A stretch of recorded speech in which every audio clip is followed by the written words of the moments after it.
Good morning everyone.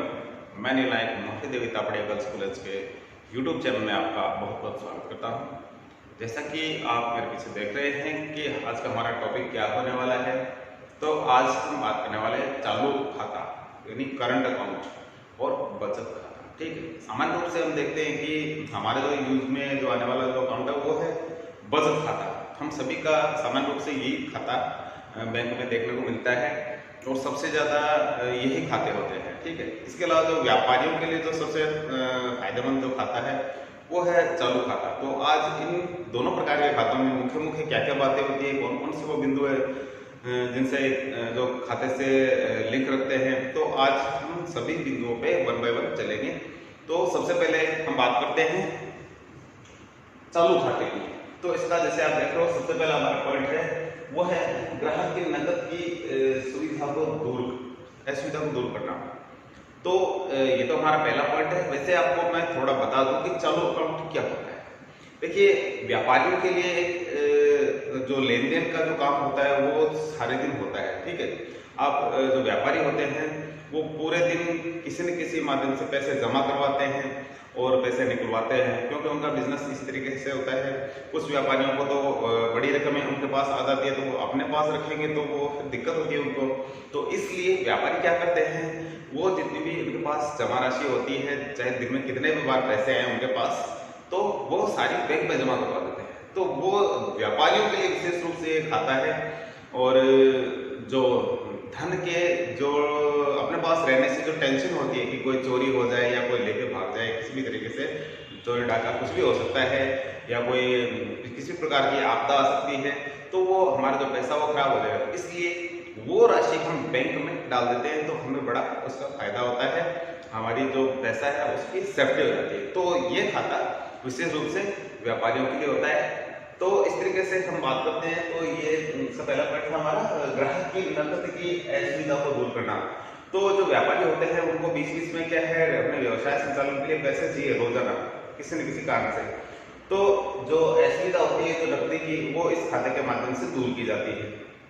इसके अलावा दूसरा पॉइंट है व्यवहार की संख्या पर कोई प्रतिबंध नहीं। दिन में कितनी भी बार पैसा जमा करवाया जा सकता है और कितनी ही बार पैसा निकलवाया जा सकता है। ठीक है, तो इस पर कोई प्रतिबंध नहीं होता है, तो व्यापारियों के लिए बहुत फायदेमंद होता है ये। तीसरा इसका मांग पर भुगतान। जैसे ही मांग की जाती है पैसे की विभिन्न प्रपत्रों के माध्यम से, ठीक है, जैसे विड्रॉल फॉर्म होता है पैसे निकलवाने के लिए, तो जब भी मांग करोगे बैंक में ग्राहक मांग करता है पैसे की, उसको इसका भुगतान हो जाता है, लेकिन निश्चित समय अवधि में। न्यूनतम शेष की बात करें तो इन खातों में क्या है, मिनिमम बैलेंस होना भी जरूरी होता है। इसके लिए शहरी और ग्रामीण क्षेत्रों में अलग अलग इसकी लिमिट है, तो न्यूनतम बैलेंस भी आवश्यक है। अलग अलग बैंकों ने इसका अलग अलग कर रखा है, तो इसकी कोई क्राइटेरिया नहीं है, कहीं 2000 है, 5000 भी हो सकते हैं, तो ये चेंज होते रहते हैं। ठीक है, तो इसलिए एक मिनिमम बैलेंस होता है, शहरी और ग्रामीण में अलग अलग होता है, तो ये है। इसके बाद प्रासंगिक व्यय प्राप्ति का अधिकार। यदि बैंक किसी प्रकार के कोई प्रासंगिक व्यय कर देता है उस व्यक्ति के खाते पर या उसके खाते के लेन देन से संबंधित, तो वो सारा का सारा जो खर्चा है वो उस ग्राहक से वसूल करने का बैंक है जो अधिकार रखती है। तो इस तरीके से प्रासंगिक व्यय प्राप्ति का बैंक को अधिकार होता है। ब्याज की बात करें तो इस खाते में किसी भी प्रकार का कोई ब्याज नहीं दिया जाता है। नेक्स्ट बात करें चेक का भुगतान। तो यदि इस खाते में यदि ग्राहक अपने चेक द्वारा भी यदि पेमेंट लेना चाहे तो उसको पेमेंट ट्रांसफर हो सकता है। तो चेक के लिए भी कोई दिक्कत नहीं है, चेकबुक दी जाती है ग्राहक को। अलग अलग उसमें चेक संख्या होती है, 10, 20, 25, 50 आदि चेकों के रूप में चेकबुक के रूप में इनकी संख्या होती है चेकों की। तो इस तरीके से चेकबुक से भी ग्राहक अपने पेमेंट ले सकता है। बीओ की सुविधा, इसको कहते हैं बैंक ओवरड्राफ्ट यानी बैंक अधिविकर्ष। इसका मतलब ये होता है यदि ग्राहक का अच्छा लेन देन है, अच्छा टर्नओवर होता है, उसकी क्रेडिट अच्छी है, तो बैंक उसको अधिविकर्ष की सुविधा देती है। इसके अंदर क्या होता है कि बैंक से वो ग्राहक एक एक्स्ट्रा पैसा ले सकता है, एक निश्चित समय अवधि के लिए उसको ब्याज के साथ थोड़ा भुगतान करना होता है, और जो उसकी जो फीस होती है वो दे करके वो उस सुविधा का फायदा ले सकता है। तो बीओ की सुविधा है जो बैंक अपने ग्राहकों को दे सकते हैं, बट इसके लिए ग्राहक की जो साख है, क्रेडिट है, वो अच्छी होनी चाहिए, उसका बैंकिंग लेन देन अच्छा होना चाहिए, तभी उसको कुछ मात्रा में पैसे के लेन देन की सुविधा बैंक अतिरिक्त जो मात्रा की जो लेन देन की सुविधा है वो दे सकता है।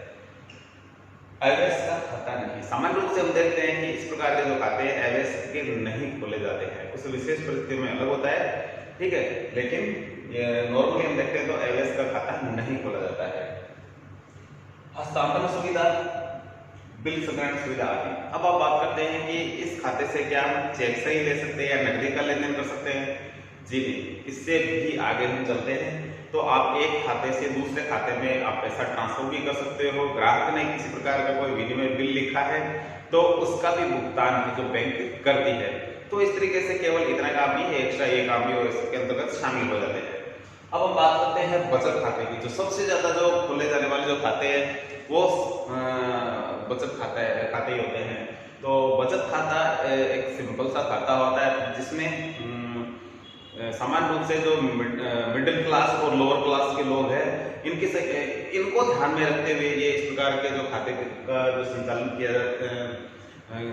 किया जा रहा है, और विशेष रूप से सबसे ज्यादा इन्हीं को फायदा होता है क्योंकि इनके द्वारा जो छोटी छोटी बचतें होती है, ठीक है, वो इस खाते में जमा होती है और उन बचतों के माध्यम से जो व्यक्ति है अपने जो जरूरी काम है वो कर सकता है। तो जो गरीब ग्राहक है या मिडिल क्लास जो ग्राहक है उनके लिए इस प्रकार का जो खाता होता है बहुत ही फायदेमंद होता है। तो आज हम इसी खाते पर अभी चर्चा करने वाले हैं।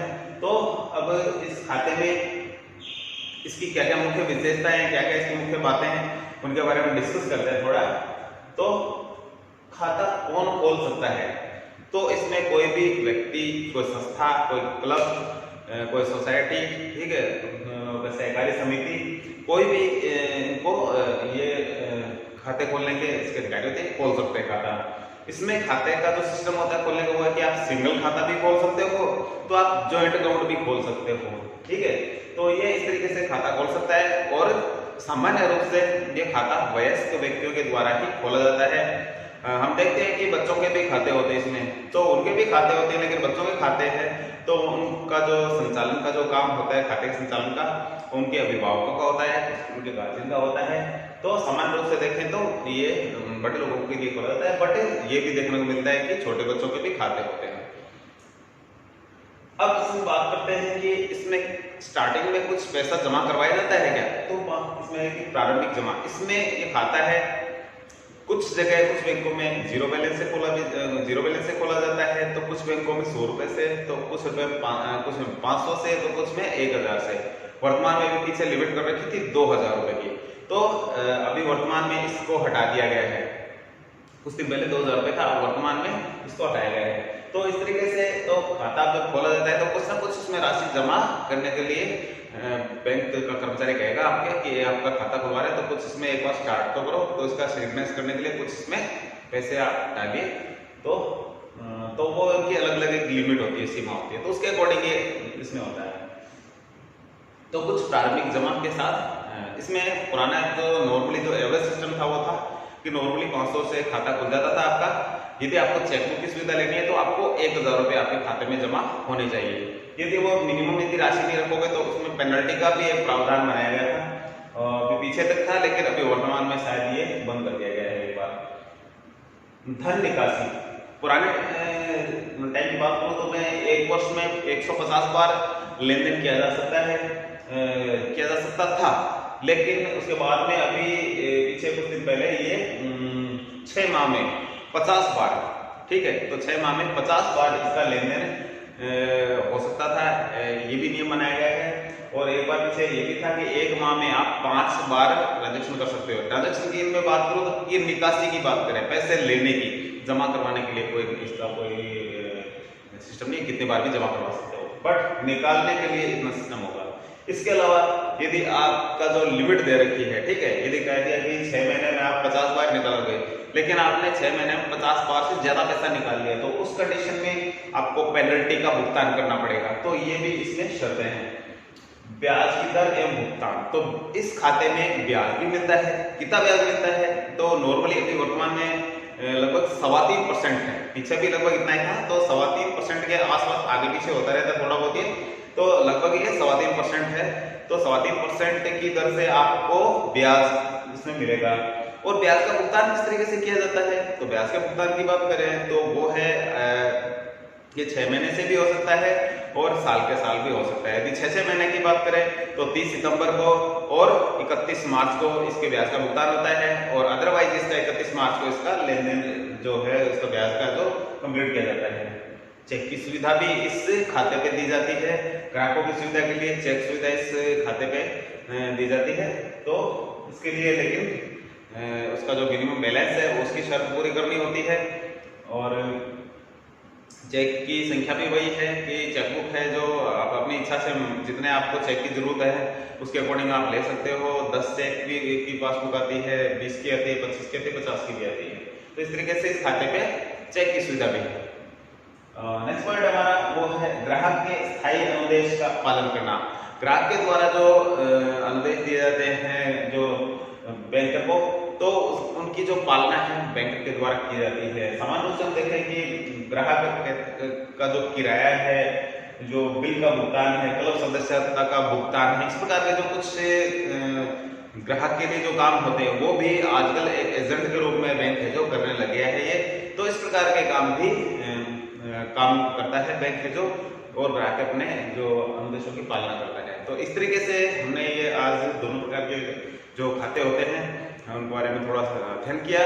और आपको किसी प्रकार की कोई इसमें कोई चीजें समझ में नहीं आए तो आप कमेंट करके पूछ सकते हैं, और इस चैनल को अपने ज़्यादा से ज़्यादा लाइक कीजिए, सब्सक्राइब कीजिए एंड शेयर कीजिए। Thank you very much.